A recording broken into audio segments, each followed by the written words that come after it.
पल्ला रे साइलाले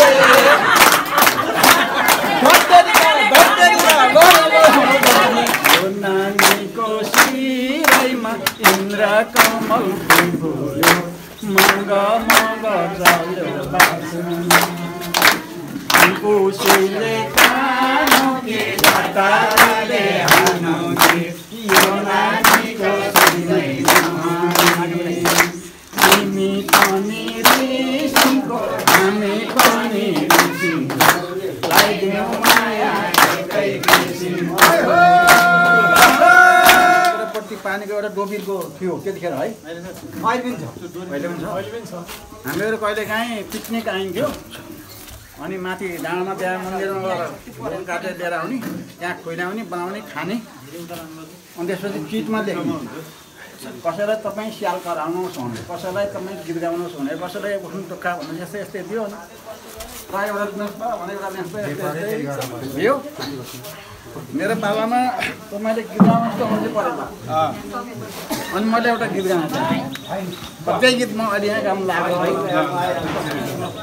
यो नानीको शिरैमा इन्द्र कमल फुल्यो मग मग चल्यो आसमा यो नानीको शिरैमा इन्द्र कमल फुल्यो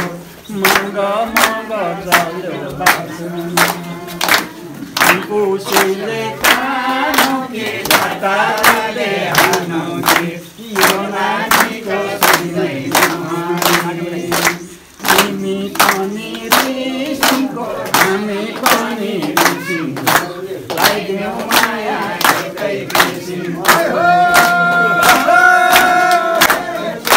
सल्यानताको गोरुले पालुङताको बिउ खायो अनि त्यसपछि के अरे अनि त्यसपछि के अरे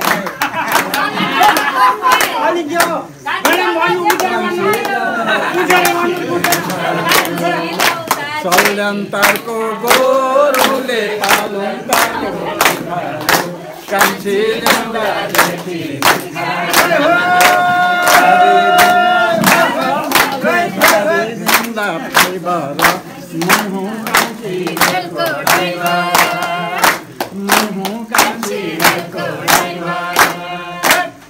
गीत गाएको थिएँ एकजना साथी त माया पेटीको गीत गाउने हो तपाईँ छोटा मान्छे हो र भन्नु जानु हो अब आजकल हो के गाउँथेँ मैले भनेदेखि चाहिँ नि पल्ला रे साइलाले